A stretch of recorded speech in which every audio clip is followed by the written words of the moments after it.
Hi, I'm John Moscow. This is a reposting of an interview with Lev Moscow, who has taught history and economics at the Beacon School in New York City for 14 years. Lev offers advice for secondary school teachers on topics such as advisory, including non-European perspectives in the history curriculum, and getting students to read more than a few sentences. To make clips from our episodes easier to use in teacher education classes and professional development presentations, we've started to provide transcripts and overviews on our website, ethicalschools.org. We hope you enjoy this episode and wish you a good break, if you have one, and a Happy New Year.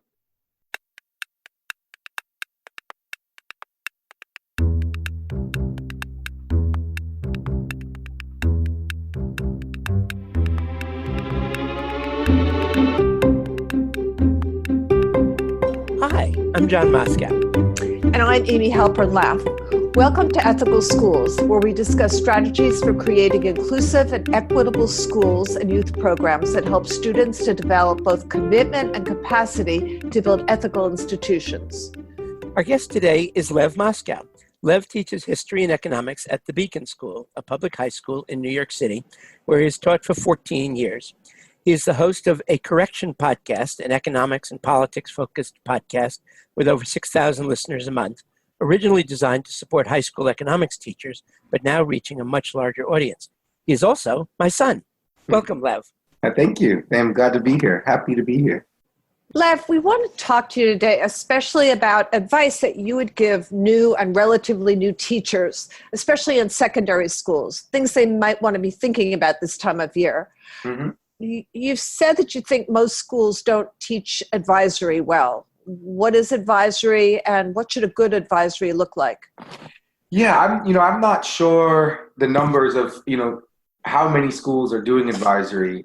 I know that advisory is a key component of most small high schools, and certainly the consortium schools in New York. What are the consortium? I'm sorry. What are the consortium schools, Lev? Yeah, so the consortium, I think it's about 30 high schools in the city that have the waiver from the New York State history regents. And they may have a waiver for another regents as well. There are a few regents tests that consortium schools still have to offer the kids. But basically, instead of giving the kids tests, we give the kids what are called PBAs, or performance-based assessments. So students have to write, mostly at Beacon, kids are writing a substantial research paper each year, and they then have to defend this paper or defend their thesis to two different adults. And it can be teachers at Beacon, or they can actually be teachers from outside of Beacon, or they can be members of the community. But in any case, the New York State Regents says that this is equivalent to having the kids take an exam. So at all the consortium schools, and I imagine probably hundreds of schools in New York and probably thousands of schools across the country do advisory as well. And the idea is that students come in the ninth grade and they have a homeroom once a week or twice a week. At Beacon, it's once a week now for an hour. And we stay with those kids for 4 years. And we are advisors, we are advocates, we are their teachers. So we do health and advisory. It's a place for kids to check in. But I think advisory could be something really exciting when it's done well. Most of the time, the teachers are just looking for an hour to do grading. I mean, we're so overwhelmed that most teachers don't, in my experience, don't use advisory well, and the kids like it because they can hang out with their friends or catch up on homework. But I think that approach, if the idea of today's show is to talk to young teachers or new teachers, I think that approach is wrong. I think taking advisory seriously can make a huge difference in the kids' lives. And I've now seen fourth, I think. And I've gotten better at advisory each year, or each time around. And it can be, we read books together. We going through the college process instead of trying to figure out, how do we do a little bit of how do you write a good college essay? But a lot of it is about talking about and reading about the point of going to college. whether you need to go to a name brand school and whether you need to go to private school, and we can do college visits together. So, I mean, there's some really wonderful things you can do with the kids. And I think in my experience, the last 2 years, the advisory has been the best hour of the week for me, and my sense is for many of the kids who are in the advisory. And a lot of that is just, we're reading books together. And it may be the only time that teachers get a chance to do that with the kids, with their students. So do you design your advisory the same way that you design a course, that you sort of say, okay, this is where I want to go this semester or this year, and these are the books or the kind of books I want to read or the kind of activities I want to be engaged in? Yes. So a couple of years ago, I found a book. I was taking over someone's advisory. So I was getting 11th graders, and this is at Beacon. This is when they start to prepare for the college process. And I read a wonderful book. I found it in a museum bookshop actually in Amsterdam, but it was called The Age of Absurdity, and it was basically a philosophy book, but written in a way that I thought that teenagers would like. And so I took it back to New York with me, and in the fall we started the book together. And a lot of what he's talking about in the book is applicable to the college process. He's an older guy, so he's writing about career success and how even if you find career success, it's not going to guarantee that you'll find personal happiness. And so much of that was relevant for them. And these kids, I work at a school it's an elite public school, whatever that means. But I mean, it's hard to get to, that's what I should say. And so these kids kind of have experienced that, where they've worked very, very hard for the first 8 years of their academic lives. And then they get into the school, and it's kind of like, it's like the name of that Strokes album, which is like, this is it. Like, and they expect something great to happen, and they find that sort of life continues more or less the same. And that can be disappointing for kids. But once they get into a prestigious high school, now, the next thing is to get into a prestigious college and get a well-paying job. And so the book was great because he talks about sort of how to find real source of happiness, but he uses philosophy, both Eastern and Western philosophy, to get at this answer. And then the next book we read was a book called Excellent Sheep, which was written by a former Yale professor, I think, of literature, and he was talking about the sheep were the Yale students, and what college was like today, and what neoliberal education looks like. And so that was how I prepared the kids to start thinking about college. And I'm not sure I would do it again, but we had a lot of fun reading those books. So yeah, it's a little bit different than I would normally approach a course. Maybe I'm experimenting a little bit more in advisory than I would in a course. So yeah, so maybe there's a little more freedom too in advisory. One of the things that has changed dramatically in the last couple of decades is the ubiquity of technology in students' lives and in schools. What do you see as the best approaches for schools to technology? And by technology, really mean all aspects of technology, from, computers, cell phones, and so forth. My basic approach is that bringing electronic technology into the classroom, I mean, because, pencils are technology too, right? I mean, but bringing electronic technology into the classroom isn't going to solve any problems that already exist in the classroom. In other words, if the teacher is not prepared, or not a very good teacher, or doesn't have control of the classroom, or learning is not taking place, bringing computers in is not going to solve that.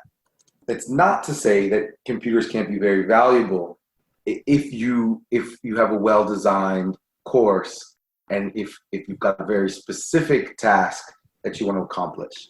I think, more and more kids bring computers in to type notes, and we had a meeting today with a couple of new history teachers in my department, and the advice that a couple of us gave who have been in school teaching for a while is that unless the kids have an IEP that says that they need to use the computers for note taking, I don't allow it. Because what mostly happens is that the kids are, and I understand the attraction, but they're not able to not have 3 or 4 tabs open and search the web while class is going on.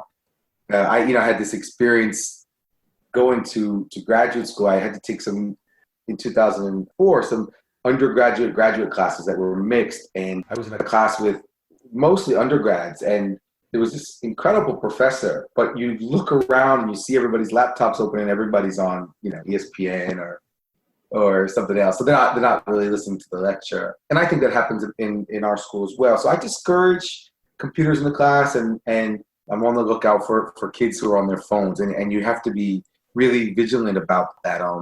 Some teachers have the kids write notes on their phones even, or look stuff up. But I think it's too tempting, and it's too difficult for the kids not to get super distracted by them. So Neil Postman is a wonderful book called Technopoly, where he talks about the uses of technology and the abuses. And one of the things he says is that technology is not additive. It creates an ecological change. So you don't have, for example, at home, you decide to get a new television. You don't have your old home plus a TV. What you have is a completely new home. So the cell phone in the classroom is not the classroom plus a cell phone. It's an entirely different classroom. And the technology is not neutral.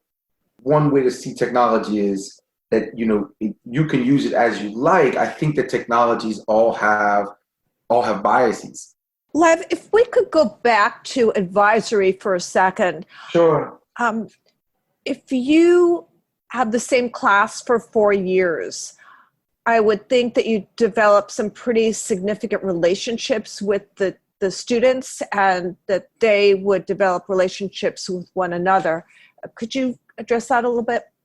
If you do it right, and I've done it wrong. When I first started, my advisory I didn't do a very good job, particularly with the younger students. And with the ninth graders, I'm going to get a new group of ninth graders this year, and I'm a little nervous about it.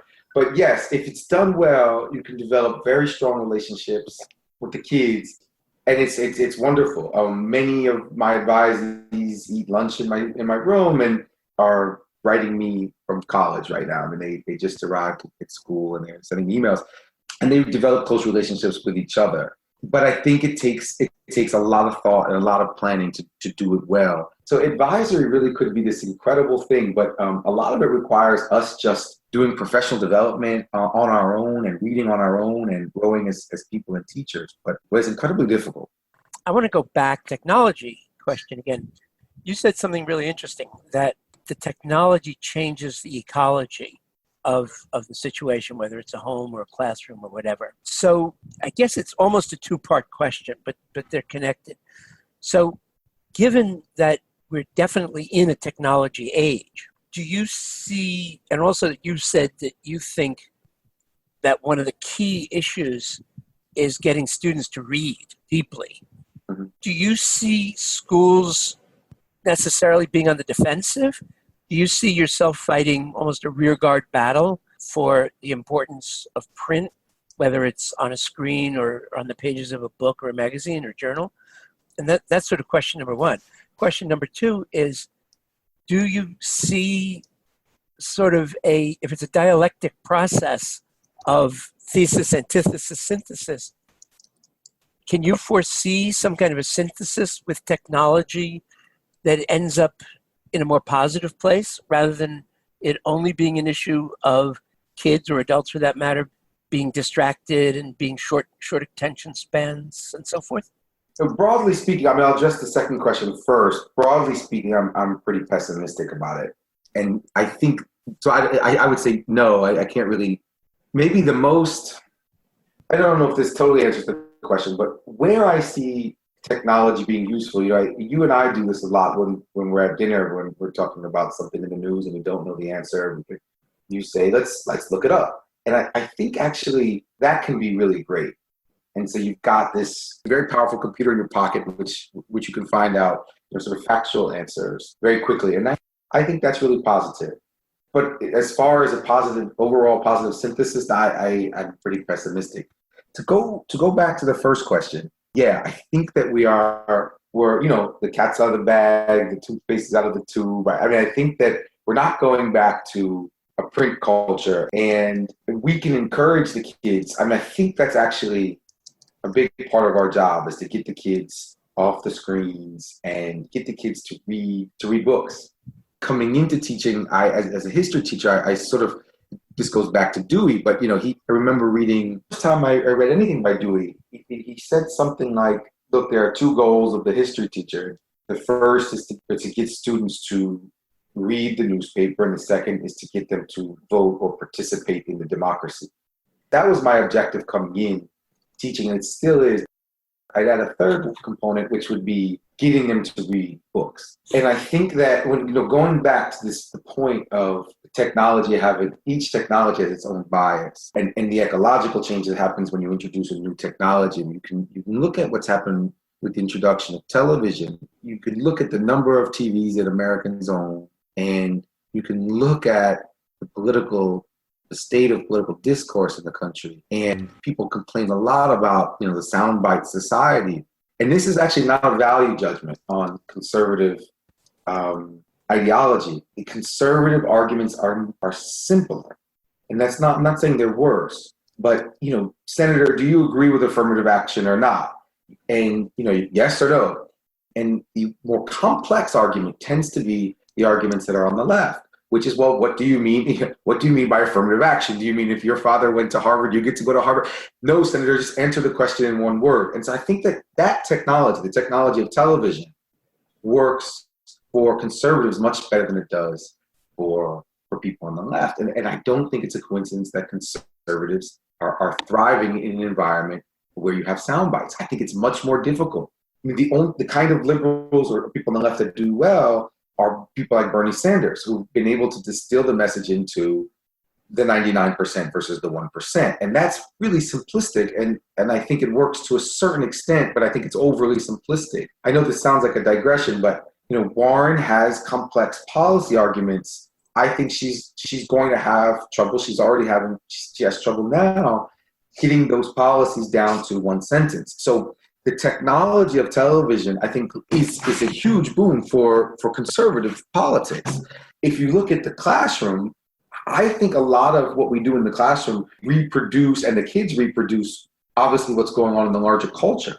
So a lot of what's happening in the classroom is that we are using screens. We're dedicating substantial proportion of the class time to watching videos, whether it's from Vox or the New York Times, to keep the kids' attention. It's a struggle to get the kids to read in the class. And so most of what we do now, I would say a lot of the deep reading that we're doing, we do it together. Like if I have a homework assignment where we've got a reading from a book that I think even 10 years ago, the kids could have read on their own. If you give the kids this book at night to go read and then come back the next day, and 90% of them can't do it. And so you've got to read with them, and they find it to be really helpful, but the literacy skills are much lower. And I think that's in no small part due to technology. And what do your students, when they come back after they've graduated and gone on to college, and of course there's a whole range of different colleges, but is college replicating high school in this sense? Or do the kids find that all of a sudden, they've got to be doing the long form reading? No, I think it's worse in college. And so I think in the humanities it's worse because by and large, you don't have homework that you have to turn in every day. You're just expected to read, a few chapters a week or a book a week, but nobody's checking on that. So you'll have a midterm, a final, and you may have one paper. But the kids who come back from college say it's way easier, and they're spending lots of their time in clubs or hang out with friends, and that's true in the humanities. Now, again, I think if you're in the hard sciences, if you're in the natural sciences, if you're in math, if you're in STEM, I think it's harder to BS your way through. But lots of our kids come back and say that they work much harder in high school. The other thing is in high school, we're contacting the parents if the kids aren't doing well. Nobody's contacting your parents in college if you're sloughing off. So I think it's worse at most colleges. And I had some experience teaching the university level in Florence, in Italy. We had American students who come over and they would study abroad. And I did that for 3 years. And it was tough because I wanted to keep getting rehired. And so you want the kids to write nice evaluations. Really, they really are your customers. And so there's grade inflation and the professors aren't going to come down hard on the students. So yeah, I would say the situation's more terrifying and worse at college. Really? Well, you mentioned homework. I mean, what do you see as the role of homework in high school? I'm rethinking it. Most of the studies say that it doesn't really help. And, the way to think about it is imagine you worked an 8-hour day and then had to come home and do another 4 or 5 hours of work at home. And obviously lots of professionals do that, but it's not a good life. And the kids, I saw this op-ed the other day in the Times. It was about teenage suicide, and the kids are much more likely to kill themselves during the school year, whereas adults are more likely to kill themselves in the summer. Teenagers are more likely to kill themselves during the school year. And part of what the author was saying is that there's just too much stress. And so I started teaching in 2005, and I'd say for the first 10 years, I had a reputation for giving lots of homework. And part of it was I wanted the kids to read, because I didn't trust that if they weren't reading, if they weren't doing homework, they wouldn't be doing reading otherwise. I now don't give any homework on the weekends and never give homework over breaks. And I try to limit it to, and this may sound like a lot, but to no more than 45 minutes a night. But it goes back to the other thing I was saying about, I actually think that the literacy skills are so low. And again, I'm at an elite public high school.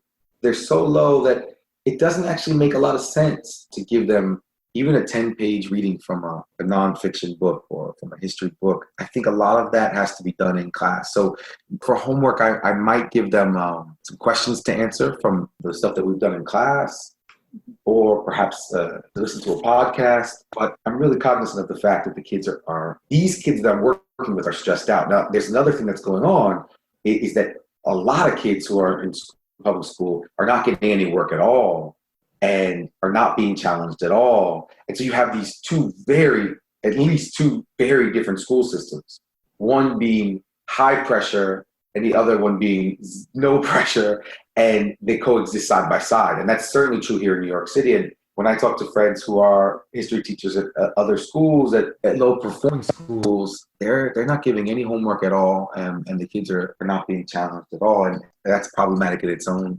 way.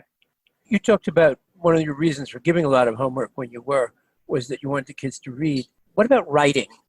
What do you have your kids do? And I know that you mentioned the PPAs, the performance-based assessments, but do you see students writing at home?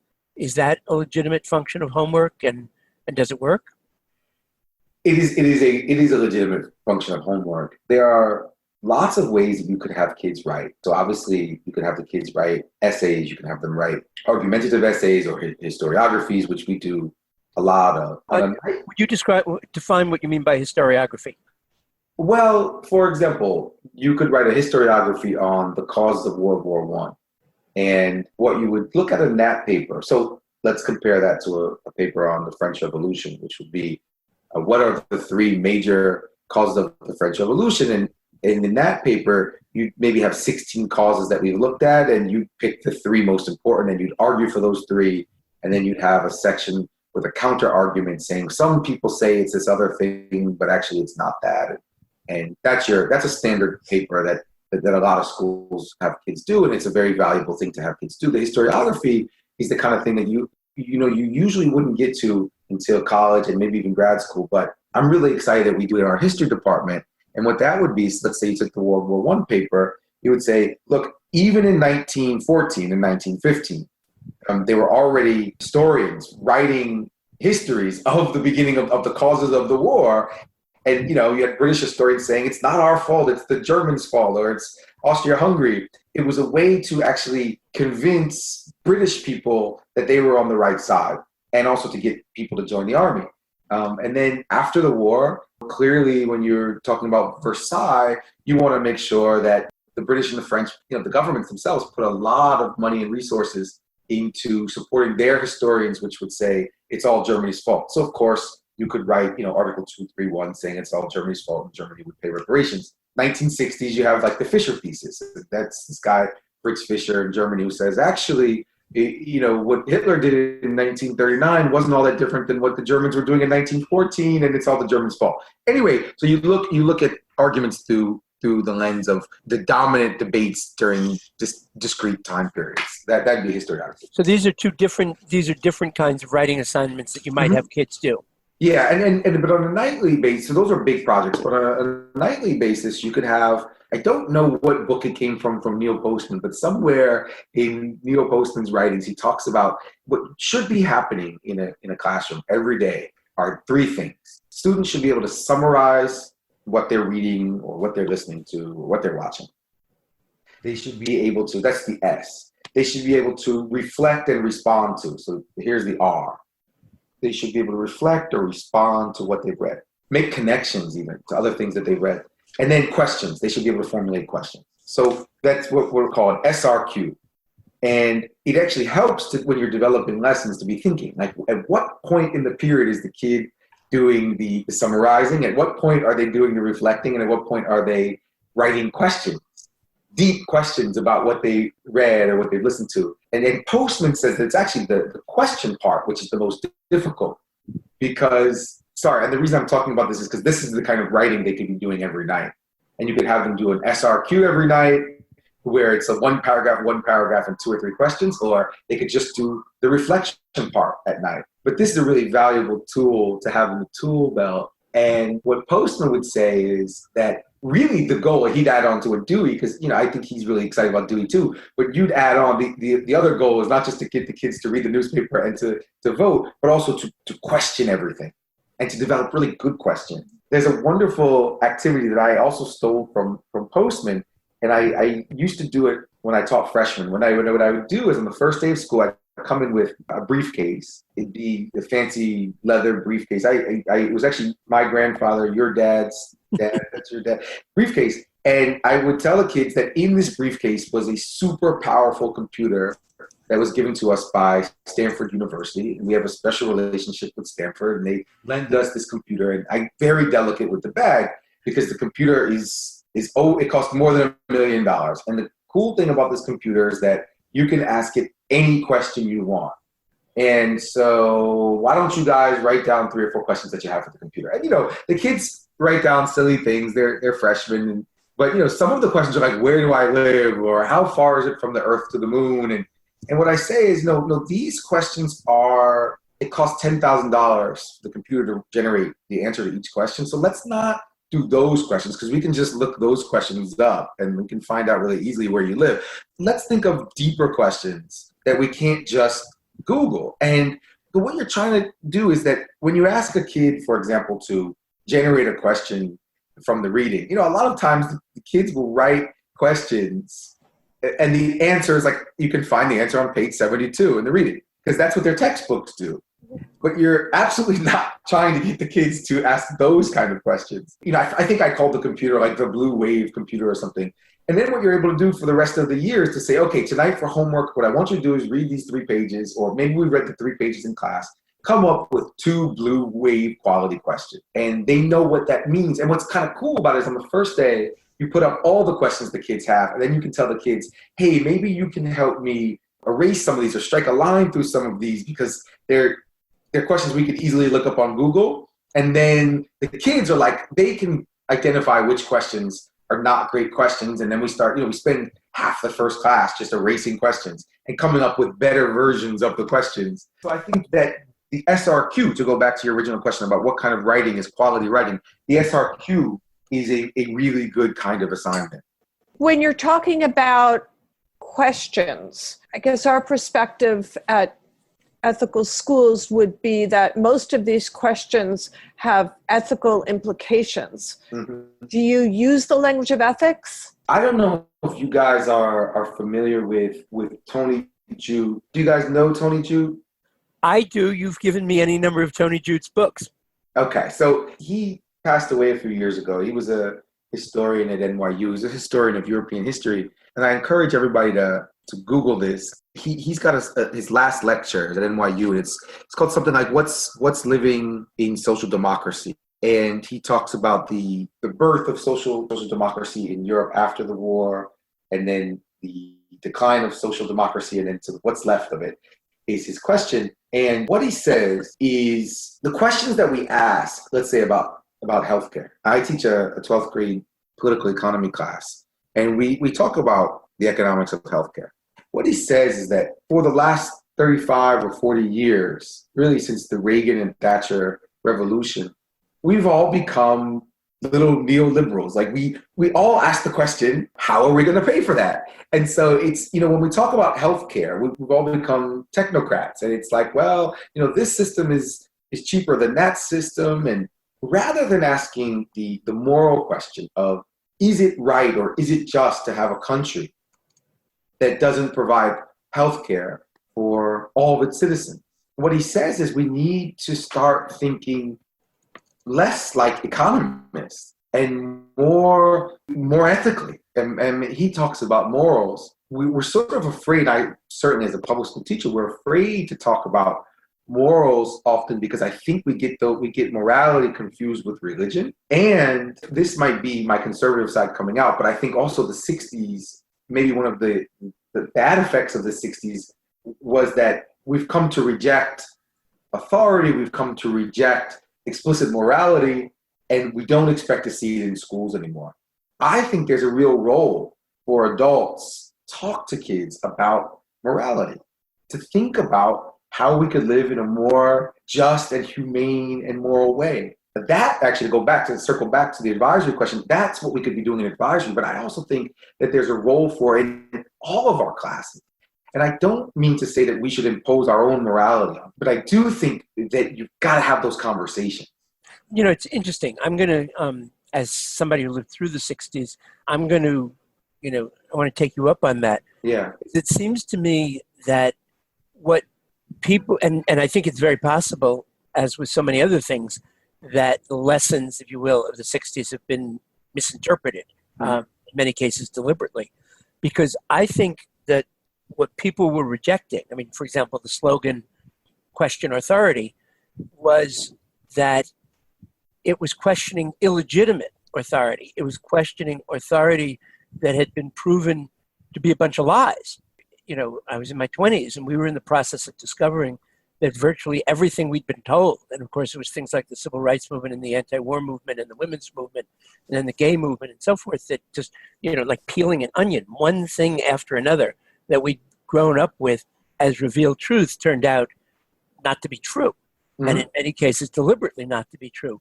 So I think that in fact, we were raising moral questions. That's exactly what we wanted. Yeah. And we wanted those conversations based on morality. But it could very well be that since the society as a whole, especially as it went into a more conservative mode, and that's threatening to any society, any established order, that it was much easier to just translate that into sort of a rejection of, or to say that it was about a rejection of wisdom or of listening to people and so on. Yeah. But that's just, it's just another way of looking at it.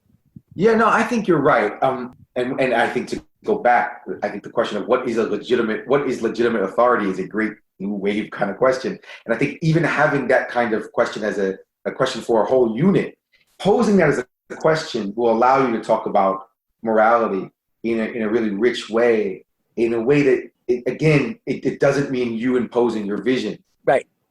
But I do think where we are, and I think what's dangerous is that, and it makes sense how we got here, but I think you look at someone like the president and but also people like Putin, they depend on large parts of the population being really skeptical of any kind of truth. They thrive on this idea that there is no such thing as truth.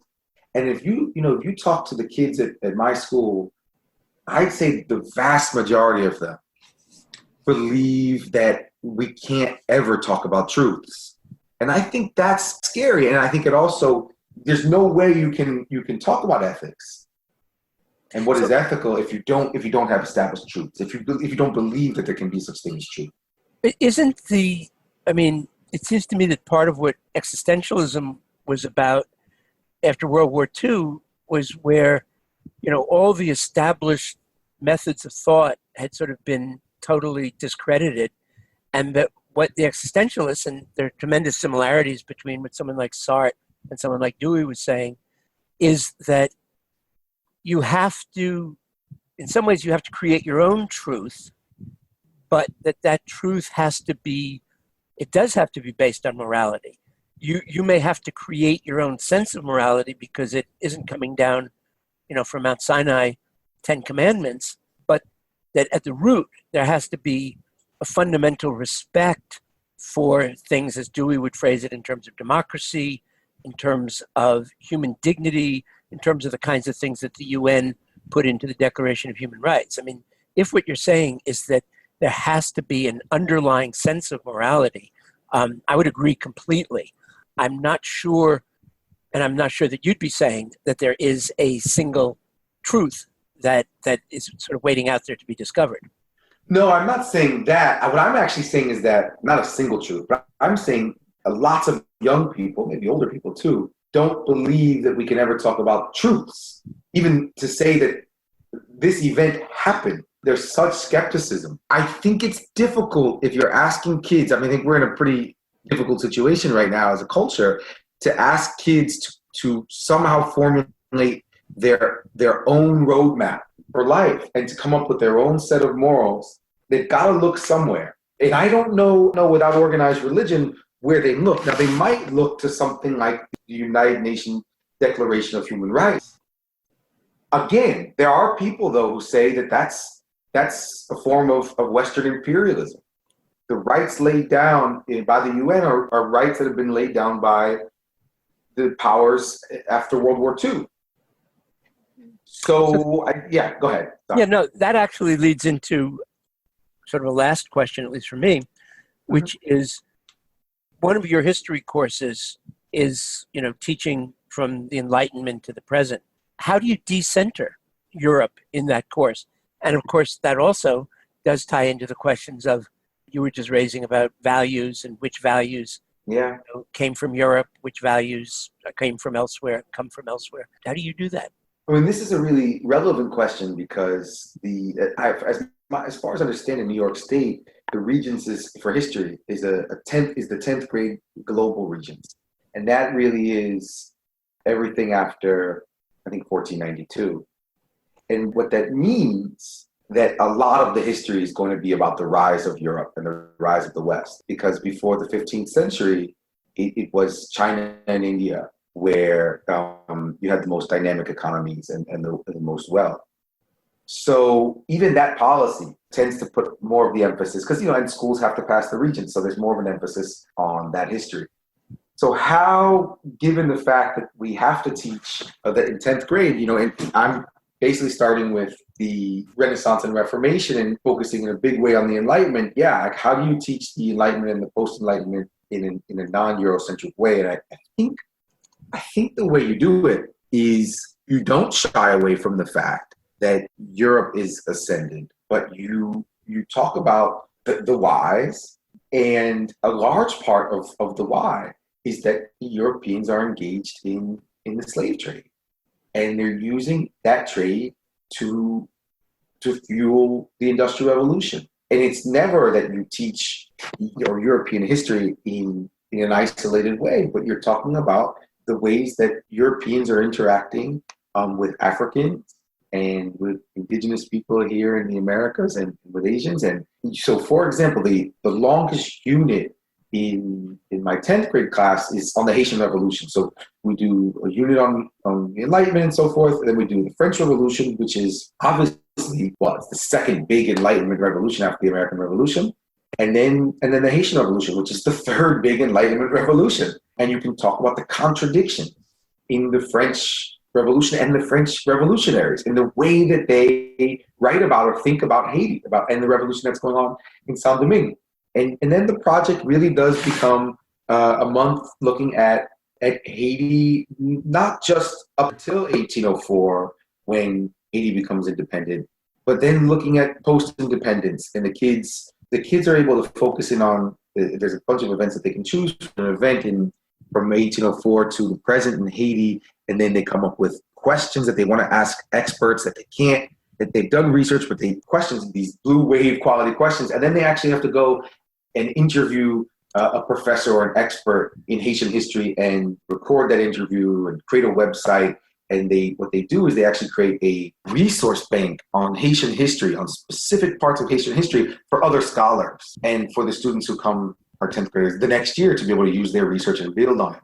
So Haiti's a big part of the year, the Haitian Revolution. Looking at the Congo is a big part of the year. And then when we look at the Cold War, the Cold War is not a Cold War for most of the world. If you look at the Cold War from the perspective of the United States or the Soviet Union, yeah, it's not a hot war. But if you look at the global South, there are dozens of hot wars taking place from 1945 to, 89. So what you can do, what we do is we have the kids at the end of the year, so the last project, they're looking at a hot war during the Cold War, and it can be anywhere in the global South. And they are finding a movie about that then, and then they are finding historians who've written about how accurate the film is. And then hopefully they find a second historian who's writing in an academic journal who makes, maybe has a different perspective on how accurate the film is. And then they present, a bit of the film. They talk about the Cold War conflict. So there are lots and lots of ways to talk about the global South, to center the global South.